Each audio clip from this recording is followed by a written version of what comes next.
कहानी की शुरुआत में हमें एक शाही परिवार के बारे में बताया जाता है जो राक्षसों को पकड़ा करते थे। वही दूसरी तरफ हम इसी परिवार के कुछ सैनिकों को देखते हैं जो किसी शख्स को पकड़ने की कोशिश कर रहे थे, लेकिन वो शख्स अकेले ही इन सारे सैनिकों पर भारी पड़ रहा था। इतने में ही वहाँ पर सेनापति लू आता है, लेकिन तभी वो शख्स अपने आसपास एक फॉग तैयार करता है और धीरे धीरे उसका फेस एक सफेद लोमड़ी में बदलने लगता है, जिसके बाद वो एक एक करके सारे सैनिकों को एक ही झटके में मार देता है।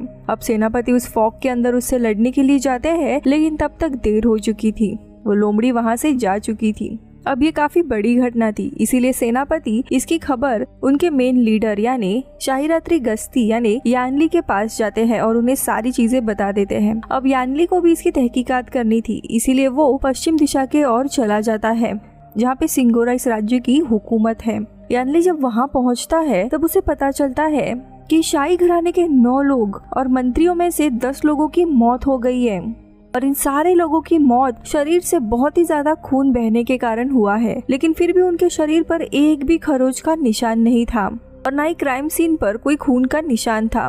तब यानली को समझ आता है कि ये काम शैतानों का ही हो सकता है, क्योंकि शैतान के पास ऐसे कुछ स्पेशल ऑर्गन होते हैं जिससे वो इंसानों का खून चूस सकते हैं बिना खून की एक बूंद गिराए।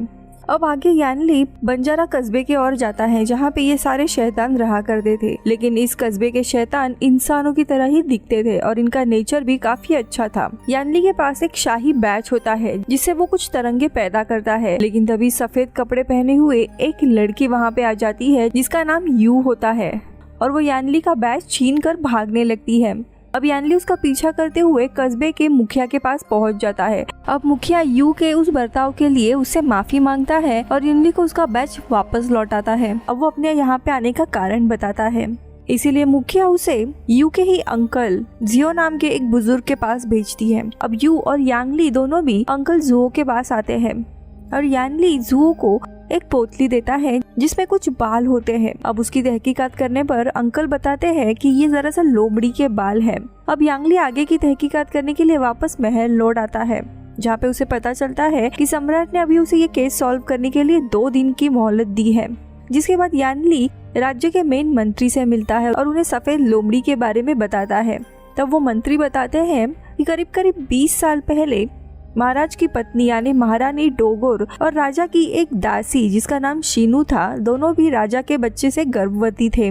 काफी सालों तक राजा का कोई भी वारिस नहीं था, इसीलिए राजा ने कहा था जिस भी बच्चे का जन्म पहले होगा उसे ही राजगद्दी दी जाएगी। लेकिन शीनू ने अपने बच्चे को पहले जन्म दिया, लेकिन उसके पेट से मरी हुई सफेद लोमड़ी का बच्चा पैदा हुआ था। दरअसल शीनू ने कई साल पहले एक ब्रह्मचारी का अपमान किया था और उसी के श्राप के कारण उसने एक शैतानी लोमड़ी को जन्म दिया था। अब ये सारी हकीकत समझने के बाद यानली शीनू के पुराने महल में जाता है जहाँ पे कैलेंडर पे एक कविता लिखी थी जिसे वो पढ़ने लगता है, लेकिन तभी अचानक से वहाँ पे कोहरा छा जाता है और तभी वहाँ पे एक सफेद लोमड़ी और कुछ शैतान आकर उसके ऊपर हमला करने लगते हैं और इन सब की लड़ाई शुरू होती है। वही थोड़े समय के बाद राजकुमारी वहाँ पे ये लड़ाई को देख लेती है और वो अपने तीरों से इन शैतानों को भगा देती है।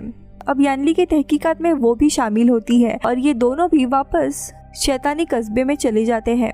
अब यानली मुखिया को सारी चीजें बता देता है कि कैसे कविता लिखने के बाद अचानक से शैतानों ने हमला किया था। तभी मुखिया बताते हैं कैलेंडर पे लिखी हुई वो कविता दरअसल राजा ने ही अपनी प्रेमिका यानी कि शीनू के लिए लिखी थी, लेकिन शीनू राजा को धोखा दे रही थी और किसी और को वो चाहने लगी थी। वो आगे ये सारी हकीकत बता ही रहे थे, लेकिन तभी राजकुमारी और यू इनका आपस में झगड़ा शुरू होता है और मुखिया आकर इन्हें रोकता है, लेकिन अचानक से तभी उनकी तबीयत खराब होने लगती है और वो वहीं पर बेहोश हो जाते हैं। अब उन्हें समझ नहीं आ रहा था कि तहकीकात आगे कैसे बढ़ाई जाए, लेकिन तभी इन्हें पता चलता है कि अंकल जुओ की भी मौत हो गई है। अब जांच करने पर यानली को उसके बॉडी के अंदर कुछ सूती के धागे मिलते हैं और यानली को समझ आता है कि हत्यारा यानी कि शैतान जिसने राजमहल के लोगों को भी मारा था, वो विक्टिम के शरीर से खून खुद नहीं पी रहा था, बल्कि वो कई और इस खून को लेके जा रहा था। शैतान दरअसल शिकार के शरीर से एक बाल निकालता है और उसी छोटे से छेद में एक पतली सुई और धागा डालकर उस खून को सींचने लगता है। इसीलिए विक्टिम के शरीर पे कोई भी चोट का निशान नहीं था। अब एक शरीर में से कम 5 लीटर खून निकलता था और ये काम किसी गाड़ी के सहारे ही होता था और ऐसी गाड़ी अंकल जुओ के पास थी, यानी कि ये काम वही करते थे क्योंकि अंकल जुओ आधी रात से लेकर सुबह होने तक कचरा उठाने का काम करते थे, इसलिए पुलिस को उनके ऊपर शक नहीं हुआ था। यानली राजकुमारी को बताता है कि कैसे पुराने जमाने में शाही खून से कई सारी औषधि बनाई जाती थी। अब अगले दिन यानली को एक और सैनिक की लाश मिलती है। ये वही सैनिक था जिसने अंकल जुओ के शरीर की जांच की थी और शायद उसे कोई और इन्फॉर्मेशन मिल गई थी, इसीलिए मेन शैतान ने इसे भी मार दिया था। अब उसके मुंह से यानली को एक कागज का टुकड़ा मिलता है जिस पर कपड़े की दुकान का नाम लिखे हुए थे। अब इसीलिए वो छानबीन करने के लिए आगे निकल पड़ता है। राजकुमारी भी उसके साथ आना चाहती थी लेकिन वो मना करता है।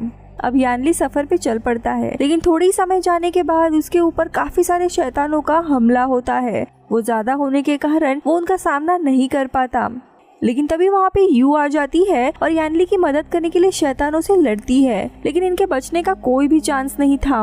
वो शैतान इन दोनों के ऊपर ही भारी पड़ने लगते हैं। तभी इतने में ही वहाँ पे राजकुमारी आ जाती है और उन शैतानों पर अपने तीर से हमला करने लगती है। इसी मौके का फायदा उठाकर यू अपने गोले से कोहरा तैयार करती है और ये लोग बचकर भाग निकलते हैं और वापस गांव आते हैं। वही अब मुखिया को भी होश आ गया था, जिसके बाद यानली उनसे मिलने के लिए आता है, जो उसे बताता है कि जब वो पहली बार उनसे मिला था तब उनके शरीर से एक औषधि की महक आ रही थी और आज जब वो एक कपड़े की दुकान पर गया था तब उसे वहाँ पर भी वैसी ही महक आ रही थी। यानी कि शायद मुखिया ही शैतान है जो सबको मार रहा है। अब यहाँ पे मुखिया यानली को सच बता देता है कि हाँ, जिसे यानली ढूंढ रहा है वो खुद मुखिया ही है और वो अपनी जाति का आखिरी लोमड़ी बचा हुआ है। अब यानली उसे पकड़ने के लिए जाने वाला था, लेकिन मुखिया उसे एक और सच्चाई बताता है। वो कहता है कि तुम जिसे अपना पिता अब तक कह रहे थे वो तुम्हारे पिता नहीं है, दरअसल तुम भी हमारी तरह ही शैतान हो, तुम्हें तुम्हारी सच्चाई जाननी होगी।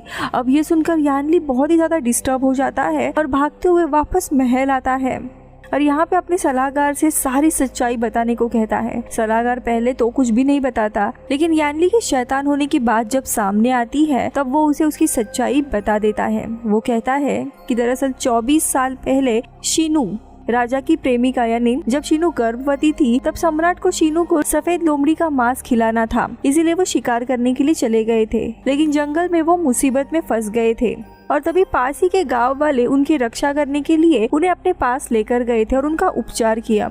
लेकिन जब सम्राट को होश आया तब उन्हें लगा कि इन गांव वालों ने जानबूझकर उन्हें पकड़ के रखा है। इतना ही नहीं, वो गांव वाले सारे शैतान थे। अब ये सुनते ही सम्राट का सेनापति लू और यानली के पिता ने उस पूरे गांव के शैतानों को मौत के घाट उतार दिया था। अब इन सबको मारने के बाद यानली के पिता को समझ आ गया था कि जिसे वो बुरे शैतान मानते हैं वो बुरे शैतान नहीं थे, सम्राट की तो उन्होंने मदद की थी। यहाँ तक कि इन शैतानों को कोई जादू भी नहीं आता, ना ही वो अपना रूप बदल सकते हैं। अब ये सारी चीजें जानने के बाद यानली के पिता और सम्राट को बहुत ही ज्यादा अफसोस होने लगा कि उन्होंने बेगुनाह लोगों को मारा था और इसीलिए उन्होंने शाही रात्रि गश्ती यानी अपने सेना के पूरे सिद्धांतों को बदल दिया। उन्होंने फैसला किया कि अब वो किसी भी शैतान को देखते ही नहीं मारेंगे और जब तक कोई शैतान कोई अपराध ना करे उसे कोई भी सजा नहीं मिलेगी।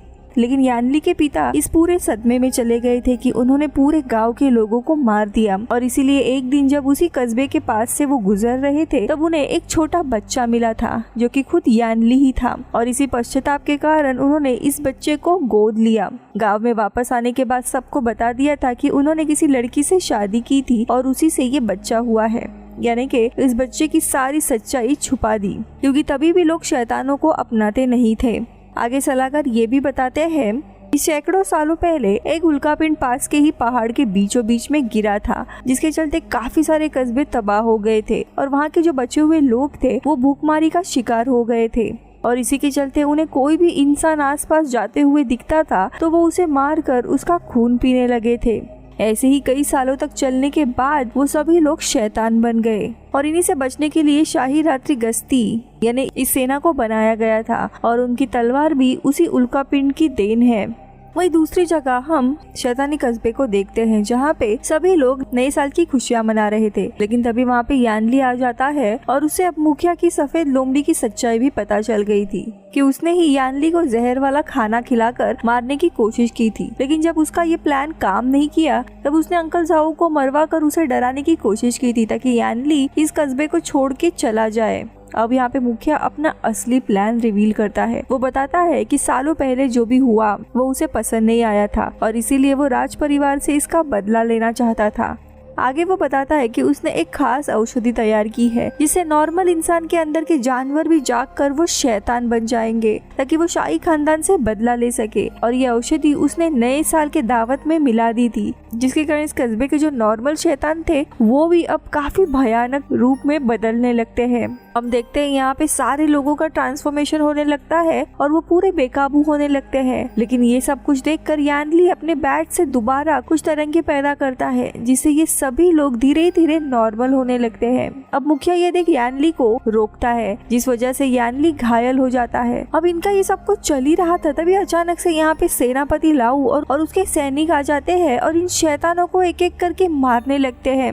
अब मुखिया सारे लोगों को बचाने की कोशिश करता है और इसीलिए वो अपने असली रूप में आ जाता है। लेकिन यहाँ पे काफी सारे लोग मारे जाते हैं, जिसके बाद क्या समझ जाता है कि उसके एक गलती के कारण इतने सारे लोग वापस से मारे गए हैं और वो वापस अपने इंसानी रूप में आ जाता है। लेकिन तभी सेनापति लाऊ मुखिया पर ही हमला करने लगते हैं और उसे घायल करते हैं। लेकिन यानली मुखिया को बचाने के लिए आता है और उन सैनिकों को रोकता है और उन्हें बताता है कि सम्राट ने उसे इस केस को सॉल्व करने के लिए कहा है, इसीलिए उन्हें यहाँ से वापस जाना चाहिए। लेकिन सेनापति लाऊ नहीं जाता और वो यानली पर ही हमला करता है। अब यानली का भी बचना मुश्किल था, इसीलिए मुखिया लाऊ के गले को काट देता है जिससे लाऊ वहीं पे मारा जाता है। साथ ही मुखिया भी जख्मी होने के कारण मारा जाता है। अब यहाँ पे यानली समझ गया था कि इसके पीछे कौन है, इसीलिए वो सिंगोरा राज्य के पास जाता है और उस राजा को अपना जुर्म कबूल करने के लिए कहता है। दरअसल इस कबीले को मारने का ऑर्डर उसी का था, लेकिन सिंगोरा अपना जुर्म कबूल नहीं करता, बल्कि उसके काफी सारे सैनिक खुद यानली को ही मारने के लिए आते हैं। लेकिन यानली अपनी उल्कापिंड से बनी हुई जादुई तलवार निकालता है और एक ही झटके में सभी सैनिकों को हरा देता है।